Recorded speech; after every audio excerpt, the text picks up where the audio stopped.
ఏంటి మళ్ళీ door sound వస్తుంది ఏంటి?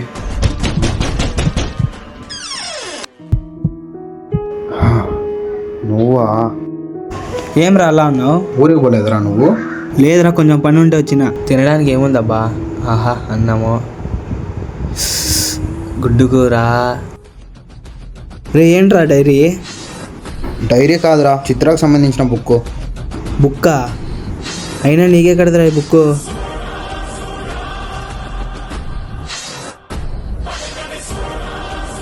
అయితే ఈ బుక్ని ఏం చేద్దాంరా? ఈ బుక్లో ఏముందో తెలుసుకోవాలరా. రే రిస్క్ చేస్తున్నావురా. ఈరోజు ఏమైనా పర్లేదురా, బుక్లో ఏముందో తెలుసుకోవాలా. సరేరా. నా పేరు చిత్ర. చిన్నప్పటి నుంచి నా జీవితంలో ప్రేమ, సంతోషం, ఆప్యాయత అనేవేవి లేకుండా పెరిగి నేనెంత అదృష్టవంతురాలంటే చిన్నప్పుడే అమ్మ నాన్నలు పోగొట్టుకొని అనాథాశ్రమంలో పెరిగేంత అదృష్టవంతురాలు. నా కాలం మీద నేను బతకాలని ఆశ్రమం నుంచి వచ్చేసాను. ఆశ్రమం నుంచి బయటికి రాగలిగానే కానీ నా జీవితంలో నుంచి ఒంటరితనాన్ని దూరం చేయలేదు. ఒంటరితనం వల్ల కుమిలిపోతున్న నా జీవితంలోకి రాహుల్ వచ్చాడు.